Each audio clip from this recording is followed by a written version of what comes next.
ને બોલાયા અને વાસણ હોતા બોલાયા. અમારે આવા ધંધાઈ કરવા પડે છે. માનવ ઉત્કર્ષ ખાલી રેસકોર્સમાં જ નથી કરતા, સંતો પોતાની ઓફિસમાં કરે છે અને લોકોના ઘરો ઘર જઈને કરે છે.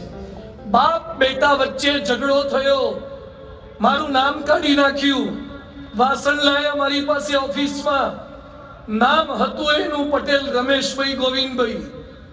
ગોવિંદ કાકાને મેં કીધું, કાકા આમાં તો ગોવિંદભાઈ છે. મન કે ક્યાં છે જોવો તો. રમેશની પાછળ તરત તમારું છે. મને કે અત્યાર સુધી પટેલ ગોવિંદભાઈ જેઠાભાઈ હતું. એને હારાએ પહેલું નામ એનું લખી દીધું, મને પાછળ ધકેલ દીધો. કીધું કેટલી ઉંમર થઈ? મને કે 75. કીધું હવે તો કોકને આગળ આવવા દો. દુખી કોઈ કરતું નથી, જાતે થાય છે.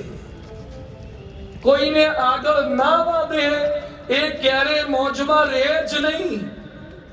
મારું નામ ભૂલી ગયા.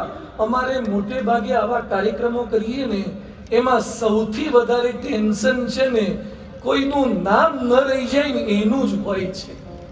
બહુ સ્ટ્રેસ હોય. અને એમાંય જો ભૂલે ચૂકે કોકનું નામ ભૂલી ગયા ને તો એ રેસકોર્સનો રસ્તો જ ભૂલી જાય, બીજા દળે આવે જ નહીં. બહુ માણસને પોતાના નામમાં એટલી ઈચ્છા રહે છે, મારું નામ ક્યાંક આવે. કેટલાક તો દરિયા કિનારે ફરવા ગયા ને એમાં રેતી પર લખી આવે, હમણાં એક મોજું આવશે, નામ જતું રહેશે, ત્યાં હું નામ લખે છે. અમુક પાછા આબુ અંબાજી ફરવા ગયા ને તે પથરા પર કોતરી આવે. અમુક પાછા યુવકો ફરવા ગયા હોય તો પોતાનું નામ લખે, દિલ દોરે, એરો ફટકારે. હવે રહેવા દે નામ. સરદાર પટેલ પોતાના નામ નહોતા લખતા ને, એટલે આખા ભારતે એમનું નામ લખ્યું અને 182 ફૂટ મીટરનું સ્ટેચ્યુ પધરાયું. જે પોતાના નામ લખે છે ને કોઈ યાદ રાખતું નથી. પ્રમુખ સ્વામી મહારાજને સંતોએ પૂછ્યું, સ્વામી કેટલા મંદિર તમે કર્યા? એમણે પોતાના કોઈ રેકોર્ડ કરે યાદ રાખ્યા નથી. એ રેકોર્ડ માટે કોઈ કામ જ નહોતા કરતા. કોઈને બતાવવા માટે એમણે કોઈ આચરણ નથી કર્યું. એમને તો કોઈકે કીધું, સ્વામી આ ભાઈએ પોતાનું જીવન ચરિત્ર લખ્યું છે. તો સ્વામીજી કે પોતે પોતાનું લખાય? કેટલા નિર્મળ પરમ પવિત્ર સંત એ કે પોતે પોતાનું કેમ લખી શકાય? આવા વ્યક્તિ હંમેશા મોજમાં રહે. ગાંધીનગર અક્ષરધામમાં વોટર શો બનાવ્યો.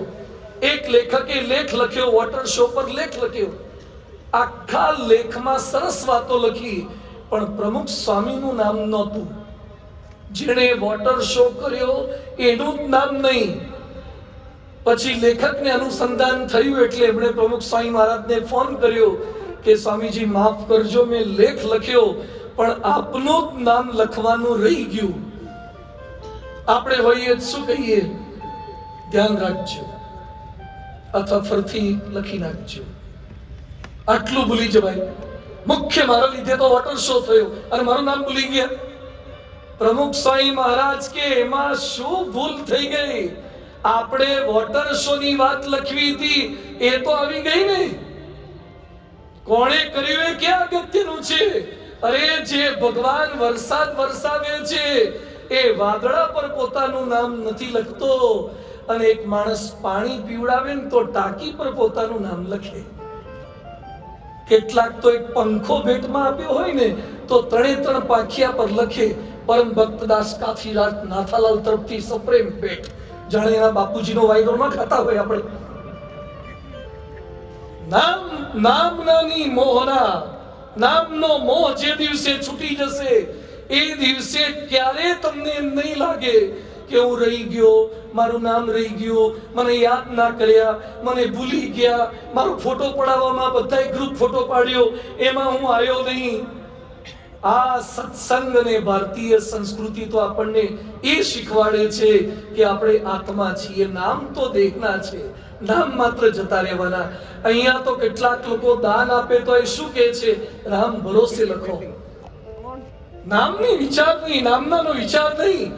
લોકો કેટલું આપી દે છે, સમર્પિત થઈ જાય છે. જે નામ પાછળ ડોટ મૂકશે ને એ ક્યારે મોજમાં રહી જ નહીં શકે. એની દુખી થવાની પૂરેપૂરી સંભાવના છે. અને બીજું હ્યુમિલિટી, જે રતન ટાટામાં હતી હ્યુમિલિટી, જે પરમ પૂજ્ય પ્રમુખ સ્વામી મહારાજમાં હતી ને પરમ પૂજ્ય મહંત સ્વામી મહારાજમાં આજે આપણને દેખાય છે. વિનમ્રતાનું મૂર્તિમાન સ્વરૂપ આપણી મોટી બીએપીએસ સંસ્થા પૂજ્ય નારાયણ મુનિ સ્વામી સાક્ષી છે. શતાબ્દી મહોત્સવના આયોજકો પૈકીના એક. આવડો મોટો શતાબ્દી મહોત્સવ મહાન સ્વામી મહારાજના આશીર્વાદ નહીં, પ્રેરણા નહીં, માર્ગદર્શન નહીં, ઉપસ્થિતિ નહીં, એમના એક વાક્યથી જ સ્વયંસેવકો આયા છે. 500-600 એકરના શતાબ્દી મહોત્સવમાં મહાન સ્વામી મહારાજનો એક પણ ફોટો કે મૂર્તિ નહોતી. 600 એકરમાં કલ્પના તો કરજો કે જેના માર્ગદર્શનમાં મહોત્સવ ઉજવાતો હોય, જેની ઈચ્છાથી એના સંકલ્પથી ઉજવાતો હોય અને એનો એક ફોટો નહીં. એમણે તો ક્યારે વાત કરી નથી, એમના મનમાં તો વિચાર પણ ના આવે. આખી સભામાં 3 કલાકની સભામાં એ આવીને બેસે, એના કરતા બીજા બધા બોલ કરે. એ પોતે તો 2 મિનિટ કે 5 મિનિટ માંડ બોલે, પણ છતાં દરેકના ગુણગાન ગાય. જેને બીજાના ગુણ ગાતા આવડી જાય અને બીજાના ગુણ ગવાય, એમાં તાલી પાડતા આવડી જાય ને, એ મોજમાં જ રહે. અત્યારે હું બોલું તાળી પાડવી થોડીક સહેલી છે, કારણ કે આપણે કઈ કોમ્પિટિશનમાં નથી. પણ જ્યારે સેમ ફિલ્ડમાં હોય અને પછી તાળી પાડવી, જોજો તમને ન ગમતા હોય એને સ્ટેજ પર બોલાવે ને તો ઘણા બેઠા બેઠા વિચારે, આને ક્યાંથી લીધો, આ વેજા આને ક્યાં ચડાયો, આ લોકોએ સંતો ઓળખતા નથી લાગતા. દુખી થઈ ગયા. તમને ન ગમતા માણસના વખાણ થાય ત્યારે તાળી પાડી જોજો. કાશ્મીરથી કન્યાકુમારી સુધી હાથ ભેળા કરવામાં જેટલી તકલીફ પડે એટલી તકલીફ પડશે. કેટલાક લોકો શું કરે કે પોતાના શત્રુના વખાણ થતા હોય, બીજા બધા તાળી પાડતા હોય, તે વખતે માથું ખંજવાળે. એ બાને તાળી પાડવાનો સમય છે કે જતો રહ્યો. એ તાળી પાડવી ન પડે એવા બહાના શોધે. તમે દરેકના તમારા શત્રુની સારી બાબતને પણ વખાણી શકો તો તમને કોઈ ક્યારે દુખી ન કરી શકે. મોજમાં રહી શકો. અજાત શત્રુ, જેના માટે કોઈ શત્રુ નથી, તો વિનમ્રતા અને સાથે સાથે મદદ કરવાની ભાવના. દુઃખ સાથે કહેવું પડે છે કે પોતાની સગી માતાને બિલ્ડિંગ પરથી ફેંકી દેનાર પ્રોફેસર રાજકોટમાં જન્મ્યો છે. પોતાની માતાને ફેંકી દીધા અને પાછો બાનું એમ બતાવે કે વોકિંગ કરવા ગયા હતા અને અચાનક પડી ગયા. વડોદરામાં એક એન્જિનિયર છોકરાએ બાઇક પર બેઠો, પોતાનો મિત્ર ચલાવતો હતો, પોતે પાછળ ઊંધો બેઠો. એક કૂતરાને પગ સાથે દોરીથી બાંધ્યું અને કૂતરાને ખેંચ્યું. કૂતરું ઘસાઈ ડામરના રોડ સાથે અને કૂતરું બૂમો પાડે, એની રીલ ઉતારી અને એને વાયરલ કરી. શું માણસો છે! એન્જિનિયરિંગમાં અભ્યાસ કરે છે પણ માનવતાનો છાંટો નથી. કોઈ દુખી કૂતરાના રીતે દુખી તમે કઈ રીતે કરી શકો? એના કરતા અધિક સાંભળો. હૈદરાબાદ મેડિકલ કોલેજનો એક છોકરો મેડિકલ કોલેજની હોસ્ટેલની અગાસી પર ગયો, એક કૂતરાના બચ્ચાને લઈ ગયો, ઉપરથી એના મિત્ર પાસે નખાવડાયું, એ પડતો જાય નીચે, એકદમ પેલું તળબૂચ ફૂટે ને એમ લોહી લોહાણ થાય, એનો વિડીયો ઉતરાયો, વાયરલ કર્યો. આને ડોક્ટર બનવાનો કોઈ અધિકાર છે? જેનામાં દયાનો છાંટો ન હોય એને મેડિકલમાં ના જવાય. આ પ્રકારના કેટલાય લોકો થઈ રહ્યા છે. ત્યારે જોઈ લો, રતન ટાટા, અજીઝ પ્રેમજીએ વિપ્રોએ કોરોનામાં 1125 કરોડનું ભારત સરકારને દાન કર્યું હતું. કોરોનામાં દાનમાં આનંદ છે. હ્યુમેનિટીમાં આનંદ છે, સમર્પણમાં આનંદ છે.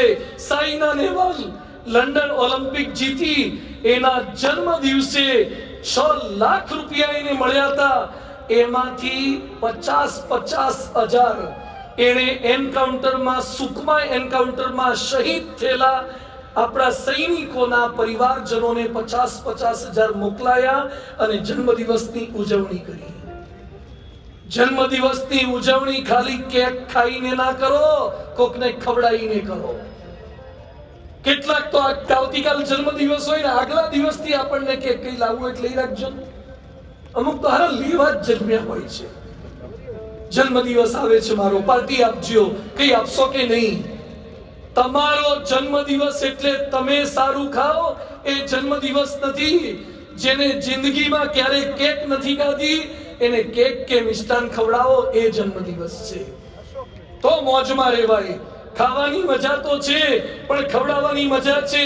પૈસાની મજા તો છે પણ પૈસા બીજા માટે વાપરવાની મજા. અમેરિકામાં કેન્સાસ સિટી